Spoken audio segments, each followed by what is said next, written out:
She did not scream. She did not beg.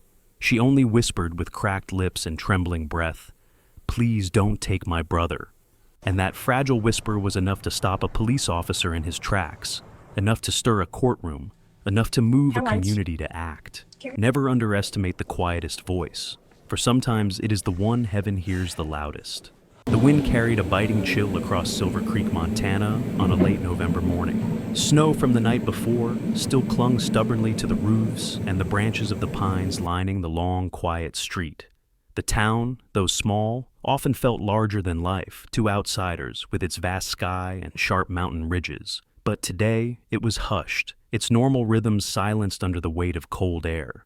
Officer Jack Sullivan, 36 years old, pushed open the door of his patrol car, his boots crunching against frozen gravel. Broad-shouldered and tall, with chestnut-brown hair trimmed neatly above stormy blue-gray eyes, he carried himself with the weary authority of a man who had seen too much of life's brokenness. His navy police jacket was zipped to the collar, a badge glinting in the dull light, his gloved hands steady though his heart often carried a storm. Jack had joined the Silver Creek police force after losing his wife to cancer 3 years earlier. Since then, the weight of protecting others had become his silent mission, as if every broken soul he encountered could, in some way, ease the ache of not being able to save her. He inhaled the sharp air, letting it sting his lungs, grounding himself in the cold reality of the day. The town seemed still, yet Jack's trained ears caught something unusual, a sound faint, muffled, carried on the edges of the wind. It was not the playful squeal of children building snowmen or the scrape of a shovel on pavement. It was crying. Soft at first, rhythmic, and tinged with desperation, it made his chest tighten immediately. Jack adjusted the brim of his hat and followed the sound, scanning the pale, empty sidewalks of Maple Avenue. The silence of the street only magnified the noise, until at last his gaze locked onto a small figure moving hesitantly near a row of garbage bins.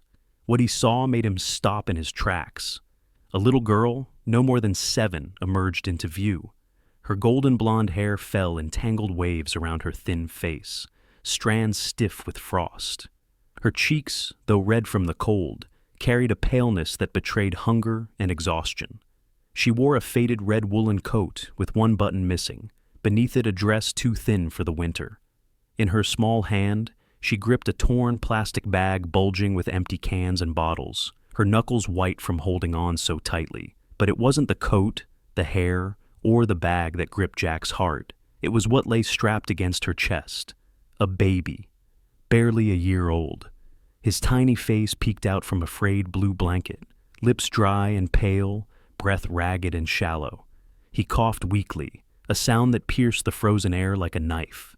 The infant's whimpering was frail, a sound more haunting than a scream. The girl adjusted him gently, shifting her body so the wind would not cut across his face. Jack stepped closer, lowering his voice to a gentle murmur. "Hey there, sweetheart. Are you okay?"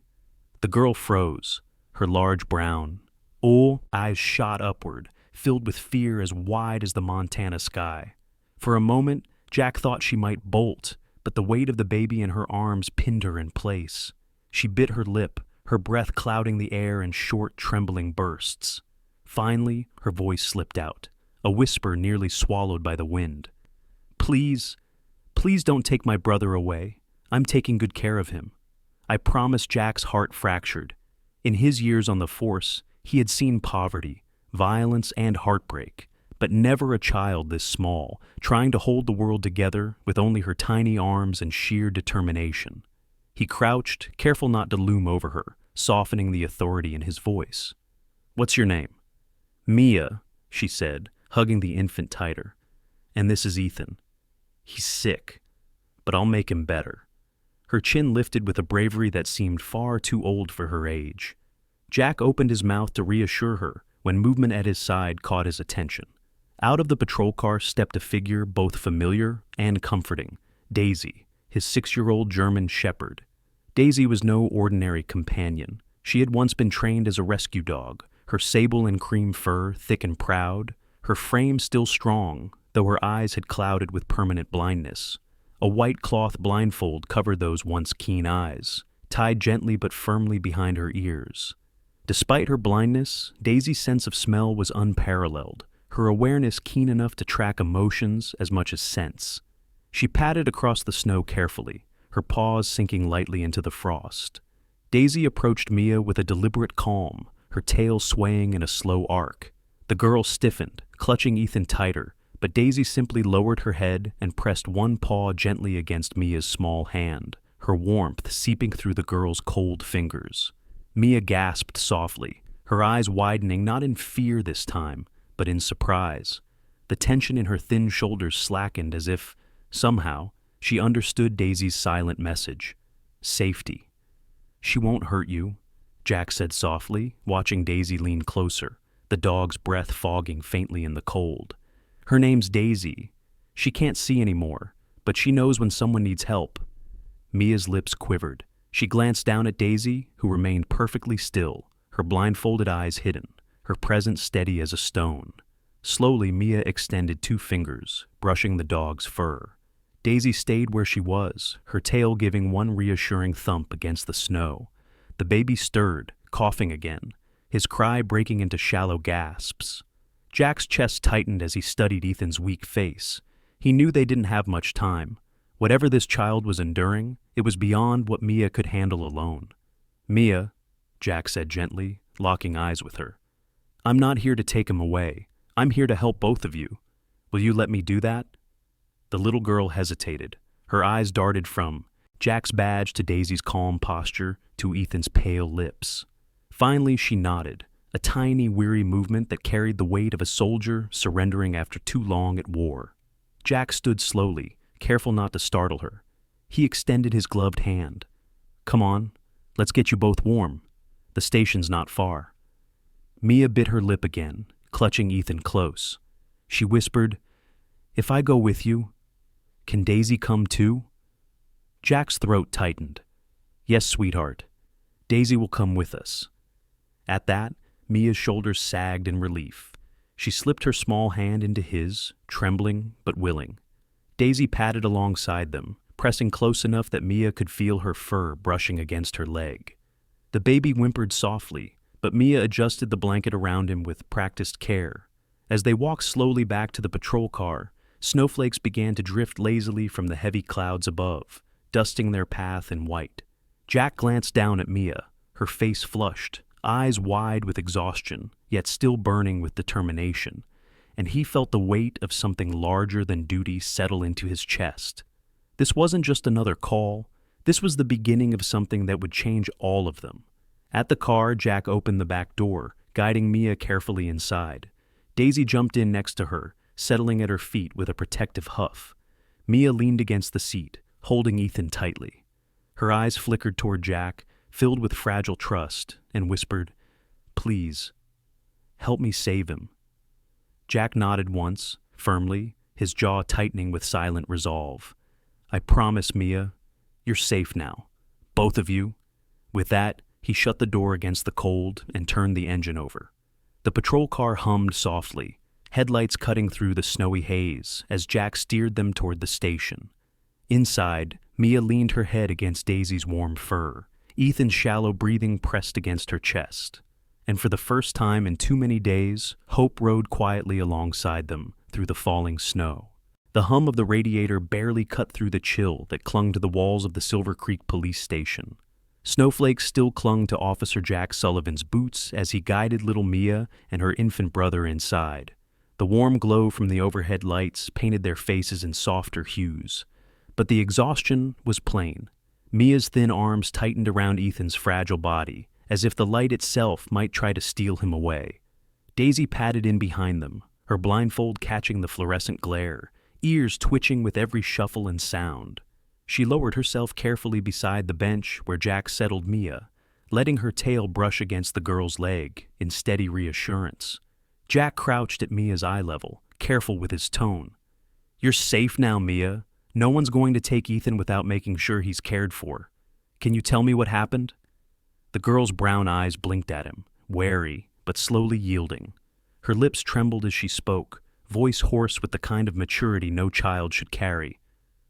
"Mama went away to work. She said she'd be back soon, but she never came. Daddy said he would look after us, but He left too, said he'd come back. He never did.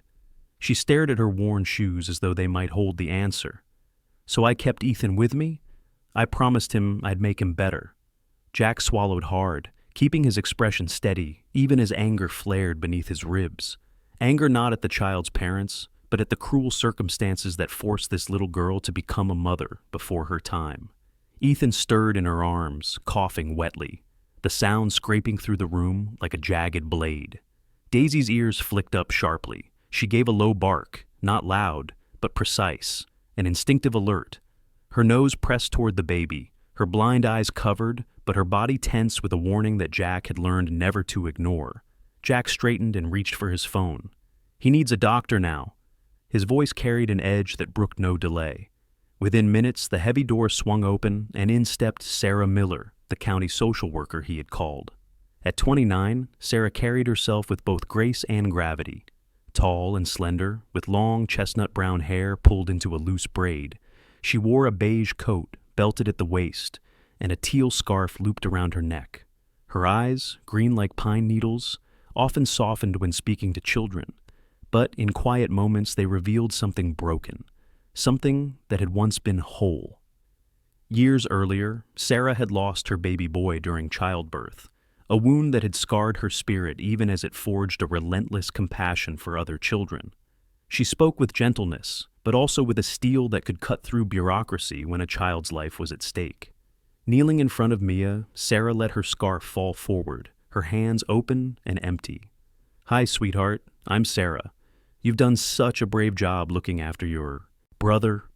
Her voice was warm, unhurried, designed to soothe frightened children. Mia shrank back at first, tightening her grip on Ethan, but Daisy shifted closer, resting her chin on the bench. The girl glanced at the blindfolded dog, then back at Sarah. Slowly she allowed Sarah to look at the baby. Sarah's trained eyes swept over Ethan's frail body. The rattling breaths, the flushed cheeks, the sunken eyes, signs that whispered of fever and infection. Her throat tightened, a phantom echo of the hospital room where she had once stood powerless. She forced her voice to remain calm. "He needs a hospital right away. We'll make sure he's warm and safe." Mia's small chin lifted, her voice trembling. "Will they take him away from me?" Sarah's heart broke, but she steadied it. "No, honey, you're his sister, and you'll stay with him. I promise." She cast a glance at Jack, who gave a firm nod of agreement. Jack bundled them toward his cruiser once again, Daisy trotting loyally beside. The drive to Silver Creek Memorial Hospital was a blur of flashing street lamps against frosted windows. Sarah sat in the back with Mia, her long fingers wrapped around the girl's smaller hand. Ethan whimpered, his cough rattling with each breath, and Sarah found herself blinking back tears. For a moment, she imagined her own child, the one she never held, the one whose name she never dared speak. The ache returned like a knife, but with it came resolve. If she could not save her own child, she would save this one. At the hospital entrance, the sliding doors hissed open, releasing the sharp scent of antiseptic into the cold night. A nurse hurried over, slim and efficient, her name tag reading Nurse Callahan, her sandy blonde hair tied in a bun. She took Ethan gently, pressing a stethoscope against his chest as Sarah explained. "Fever, cough, shallow breathing. He's been outside for days." Callahan's brow furrowed, her voice brisk but kind. "We'll stabilize him. You wait here." She swept the baby away into a treatment room, leaving Mia clinging desperately to Sarah's coat. In the waiting area, the walls hummed with fluorescent light. A Christmas tree, decorated too early for the season, blinked in the corner with weary tinsel. Mia sat on Sarah's lap, Daisy curled loyally at their feet, her blind eyes hidden, but her ears pricked to every sound. Jack leaned against the wall, arms crossed, his face carved from stone, but his eyes restless, following every passing nurse. The hours stretched. Each time a cart wheeled by, Sarah's heart leapt. Each cough from down the hall made Mia tremble.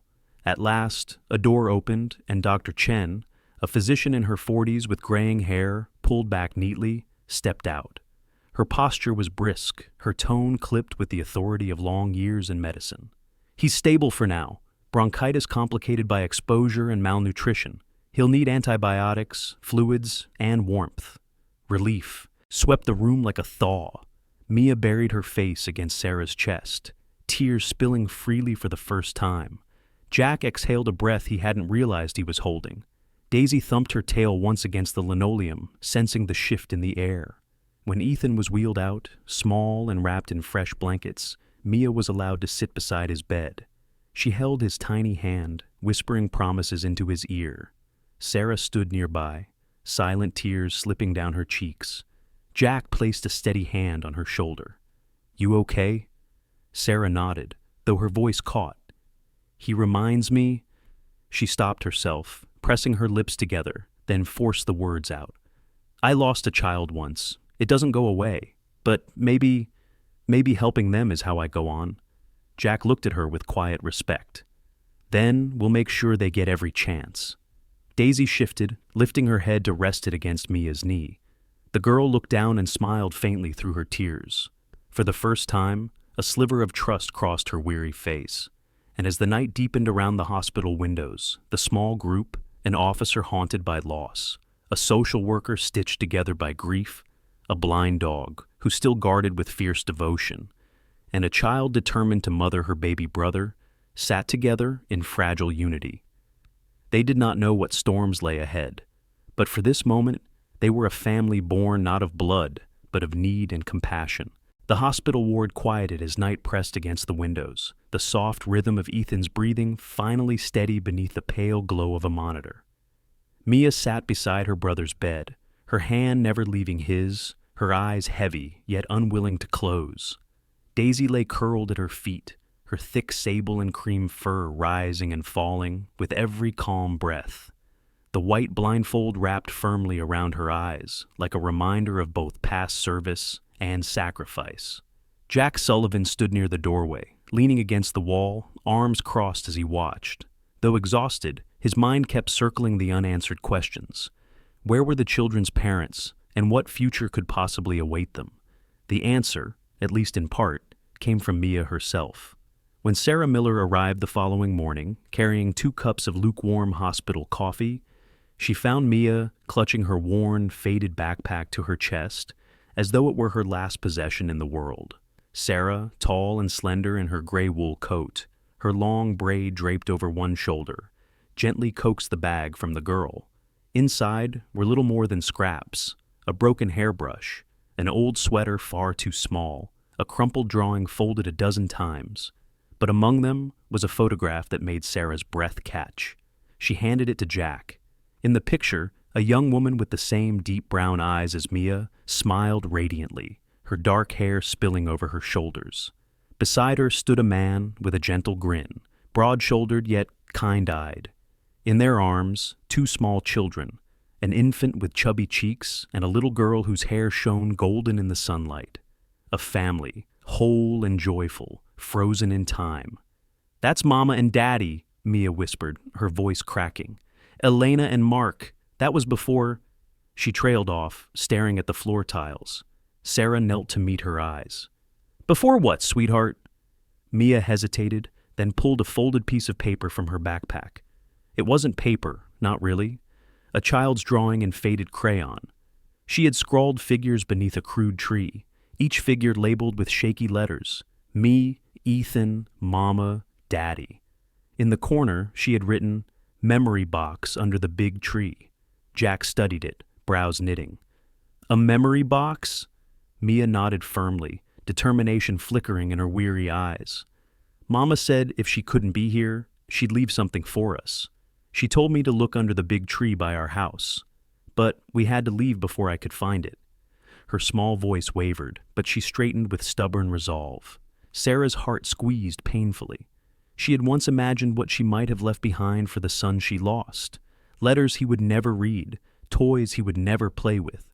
In Mia's drawing, she saw her own ghosts reflected back at her. Jack turned to Daisy, who was already alert, her nose twitching as if she understood the mission ahead. "Then we're going to that house," Jack said. His voice was resolute, the decision made. "We'll find it." By late afternoon, the patrol car crunched down an icy road that led to the edge of Silver Creek, where abandoned houses sagged under years of neglect.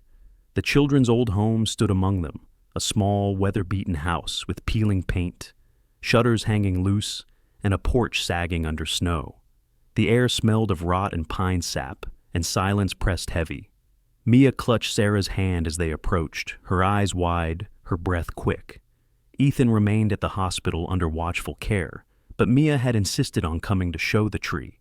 Jack surveyed the area cautiously. "Stay close," he instructed. Daisy sniffed the ground, her steps purposeful despite her blindness. Her ears flicked with precision, her body taut with focus. She moved past the broken porch, weaving carefully until she stopped before a massive oak in the yard, its bark scarred and roots twisting through the snow like veins. "There," Mia said softly. "That's the tree." Jack knelt, brushing away snow with his gloved hands. Daisy pawed at the frozen earth, whining softly as if urging him on. Beneath the roots, half buried and damp, was a small wooden box with a brass clasp, worn but intact. Jack lifted it carefully, brushing dirt from its surface. Mia's eyes widened. "Mama's memory box." Sarah placed a steadying hand on the girl's shoulder, her own breath uneven. Jack opened the clasp with a quiet snap. Inside lay letters, folded neatly and tied with a ribbon, along with a small necklace shaped like a silver star. The top letter bore Elena's handwriting, delicate and slanted. "My children, Mia and Ethan." Jack read aloud, his voice husky. "I'm working far away to make a better life. Daddy will take care of you until I can bring us together again. If you're reading this, know that I love you. Always." Mia clutched the box to her chest, tears streaming down her cheeks. Sarah, unable to stop herself, turned away, her vision blurring. In that wooden box, she saw a reflection of her own longing, that if fate had been different, she too would have left behind words for a child she never met. She pressed her fingers against her lips, fighting the ache in her chest. Jack closed the lid gently, placing a hand on Mia's small shoulder. "Your mama didn't forget you, Mia. She tried to leave something so you would know." For a moment, silence hung heavy around them. The creak of the trees in the wind, the crunch of snow beneath Daisy's shifting paws, and Mia's quiet sobs filled the void. Then Daisy pressed her nose against the wooden box, tail thumping once, as if sealing the truth with her silent approval. As they walked back toward the car, Sarah lingered, her eyes fixed on the oak tree. In her mind, she imagined burying her own memory box beneath its roots, photos that never existed, letters she never got to write. She drew her coat tighter around her tall, slender frame, whispering to herself, "This is why you keep going, Sarah. This is why you fight for children who still have a chance." Jack glanced back at her, sensing the depth of her thoughts. He didn't pry. He simply opened the patrol car door, guiding Mia inside, with Daisy leaping up to curl at her feet. The wooden box lay safe in Mia's lap, her small fingers gripping it like a lifeline. As the engine rumbled to life and the headlights cut through the dimming twilight, one truth bound them all together. This was no longer just an investigation. It was the beginning of piecing together a family's broken story. The morning after their discovery of the memory box, the air over Silver Creek was gray and heavy, as if the sky itself carried the weight of secrets not yet revealed. Snow crusted the sidewalks in fragile sheets, and the mountains loomed in the distance like silent sentinels. Inside the patrol car, Officer Jack Sullivan drove steadily, his gaze fixed ahead, while Mia sat quietly in the back seat, clutching the wooden box to her chest. Daisy, the blind German shepherd, lay beside her, her body warm against the girl's legs, her ears twitching every few seconds to unseen cues. Sarah Miller sat in the passenger seat, her hands clasped tightly in her lap, her long braid tucked into a dark wool coat. Jack had received word from a colleague that morning. Mark Thompson, Mia and Ethan's father, had been staying at a temporary shelter on the outskirts of town. The shelter was run by Pastor Jonathan Hale, a stout man in his late 50s with thinning silver hair, a rounded face lined with deep creases, and kind eyes that carried both weariness and unwavering faith. Pastor Hale was known in Silver Creek for never turning anyone away, his voice always gentle though his hands were hardened by years of labor. He had once worked as a carpenter before, dedicating his life to helping the broken. When they arrived at the shelter, the building stood modestly, a converted church basement, its windows fogged from the heat within. Jack led the way, holding the door for Sarah and Mia, while Daisy padded forward with her head lowered, sniffing at the unfamiliar scents of the place. The air inside was thick with the aroma of stew and damp wool. Men huddled on benches, while others shuffled in line for food. Pastor Hale greeted them at the entrance. "Officer Sullivan," he said warmly, his deep voice carrying. Then his eyes softened as they fell on Mia. "And this must be the little one." He bent slightly, careful not to crowd her. "Welcome, child. You're safe here." Mia gave a small nod, her eyes darting around the crowded room before falling to Daisy, who brushed her paw against the girl's leg as though reminding her to breathe. Pastor Hale led them down a narrow hallway to a small room at the back. Inside, hunched on a cot with his head in his hands, sat Mark Thompson. He was 38, but looked older, his dark brown hair streaked heavily with premature gray, his cheeks hollow from weeks of neglect. His broad frame, once solid from construction work, now seemed shrunken beneath an oversized flannel shirt. His eyes, when he finally lifted them, were bloodshot and rimmed with shadows of sleepless nights. "Mark," Pastor Hale said gently, "you have visitors." Mark's gaze flickered toward Jack, then Sarah, and at last to Mia. His lips parted, his body jerking as though struck. "Mia!" His voice broke, raw with disbelief and shame. The little girl froze. For a heartbeat, hope lit her face, then anger clouded it. She clutched the box tighter and burst into tears. "You left us!" she cried, her small voice echoing in the cramped room. "Mama was gone, and you said you'd come back, but you didn't." Mark staggered to his feet, hands trembling. I wanted to. God, I wanted to. But after your grandpa died, I couldn't." His voice faltered, his shoulders sagging beneath the weight of invisible chains. "I lost my job. I couldn't think straight. I was drowning, Mia, and I thought maybe you'd be better off without me." Mia's sobs shook her thin shoulders. She turned away, burying her face against Daisy's fur. The blind dog lifted her head and nudged gently at Mia's leg, pressing her weight firmly as if anchoring the child to the ground, whispering forgiveness without words. Jack stepped forward, his voice steady but edged with authority. "Mark, your children needed you. Running from them only hurt them more. But you have a chance now. Do you want to take it?" Mark's gaze flicked to Jack, then to Sarah, his face crumpled. "I want to see them, to hold them. But what if they hate me?" His voice cracked again. "What if I don't deserve them?" Sarah, who had stood silently in the corner, finally moved closer. She looked at him with eyes that had seen their own abyss. "Mark," she said quietly, "grief can break a person. I know that. I lost my baby boy before he ever breathed. It nearly destroyed me. But running from the pain doesn't save anyone. Facing it, getting help, that's the only way."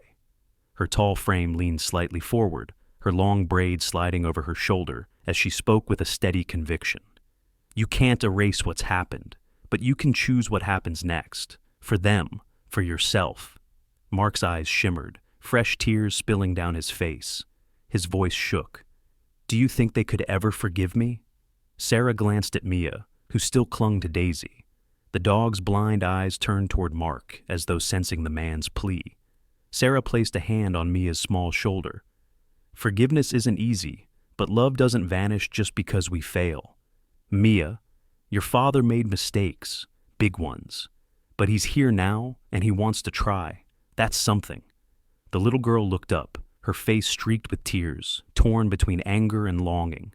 She reached out one small hand hesitantly, not to Mark, but to Daisy, who pressed closer, her warmth bridging the chasm. At last, Mia whispered, "I don't know if I can forgive you, but I still want you to be my daddy." Mark broke down then, sinking to his knees on the worn carpet. He didn't touch her, didn't dare, not yet. He simply wept, the sound ragged, as though years of bottled grief had finally spilled. Pastor Hale placed a hand on Mark's back. "You can start again, son. But not alone. Let us help." Jack nodded firmly. "We'll set up counseling, medical care, whatever it takes, but you need to commit to it." Mark wiped his face, nodding repeatedly. Desperation mingled with resolve. "I'll do it. I swear Sarah, watching the scene, felt something within her ease. For the first time in years, she realized that helping this broken man and his fragile children was not just about saving them, it was about saving herself. The child she lost could never return, but by guiding this family back from the brink, she could honor his memory. As they left the shelter, the cold air hit their faces again. Mia walked close to Daisy, her hand gripping the dog's fur.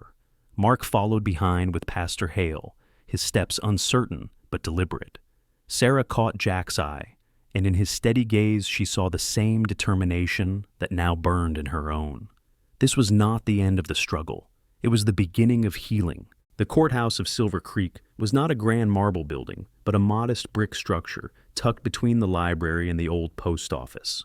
On that winter morning, its steps were crowded with reporters, townspeople, and curious onlookers, their breaths fogging the frosted air as snow drifted lazily from the gray sky.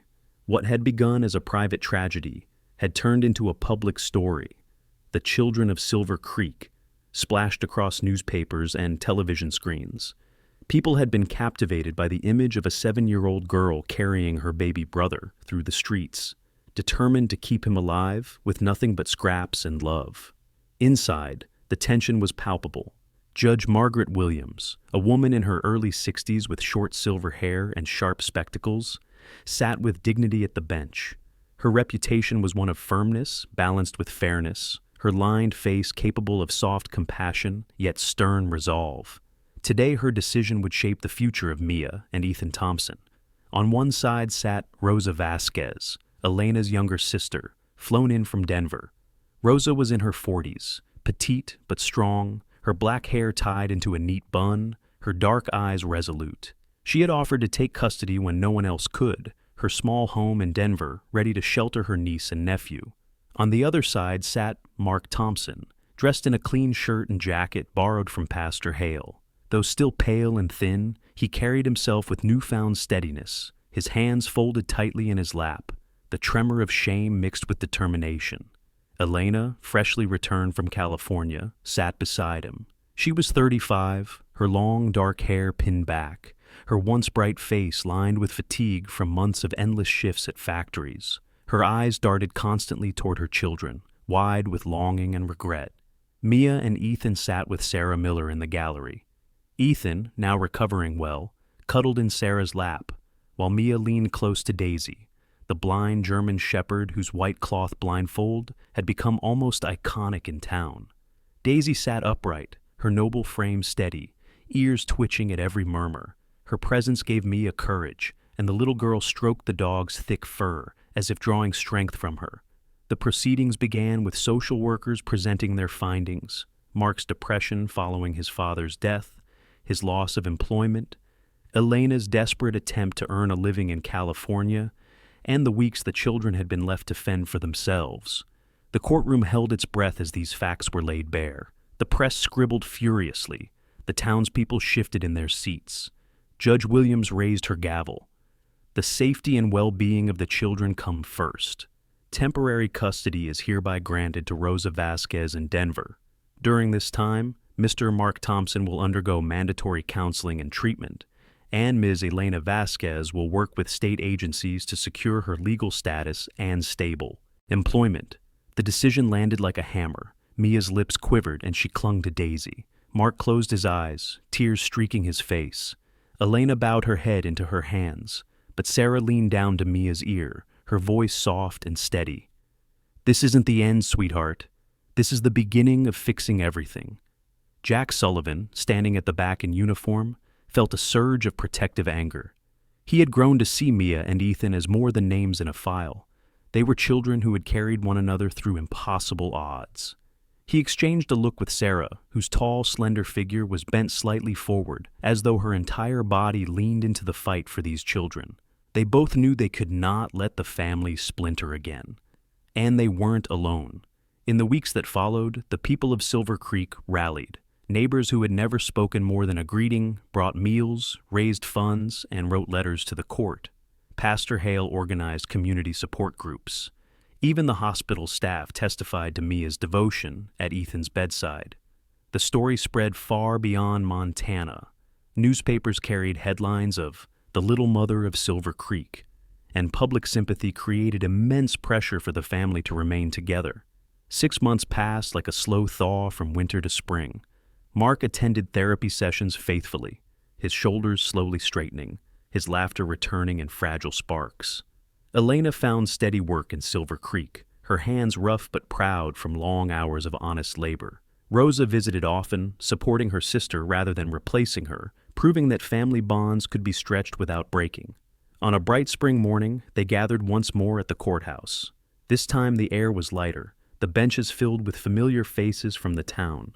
Judge Williams studied the reports laid before her: proof of Mark's treatment, Elena's employment records, testimonies of community support.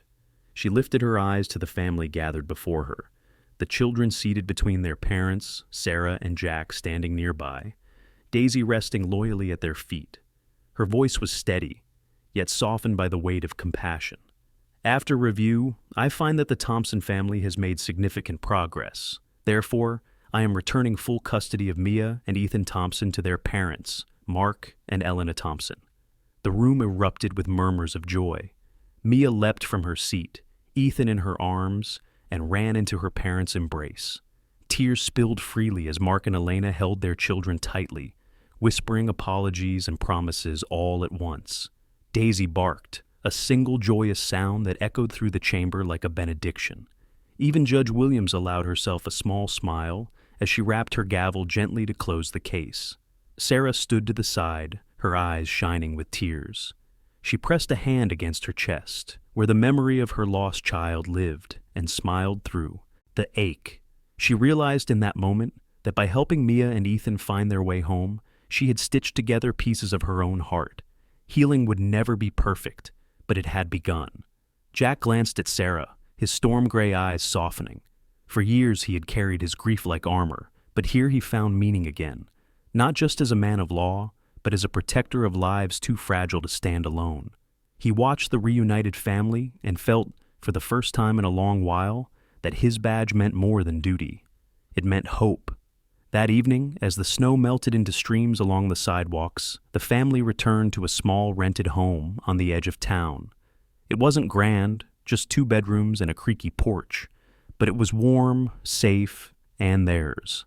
Mia placed the memory box from beneath the oak on the mantel, beside a photo of Daisy, who had officially become part of the family. In the quiet glow of lamplight, laughter filled the house. Ethan's gurgling giggles, Mia's voice retelling their journey, Elena's soft humming in Spanish, and Mark's steady promises to never leave again. Daisy lay near the hearth, her blind eyes closed, her tail brushing rhythmically against the floor, a silent guardian content at last. Sarah stepped outside for a moment, inhaling the cool air of Silver Creek. She smiled through her tears, knowing she would continue her work, but with a lighter heart, carrying the memory of her child not as a wound, but as a guiding flame. And Jack, watching the family through the window, let himself breathe easier, grateful that for once, the law had done more than punish. It had restored. Sometimes the greatest miracles do not come in flashes of lightning or thundering voices, but in the quiet endurance of a little girl who would not give up on her brother, in the gentle touch of a blind dog guiding with unseen eyes, or in a broken family finding their way back to love. In every ordinary day, God places small lights before us, moments to forgive, to protect, and to choose love over despair. And when we take those steps, no matter how fragile, He meets us there with grace. If this story touched your heart, share it with someone who needs hope today. Leave a comment below about what family means to you, and do not forget to subscribe so you never miss another story of faith and love. May God bless you and your loved ones. And if you believe in the power of miracles and redemption, write Amen in the comments to join us in prayer.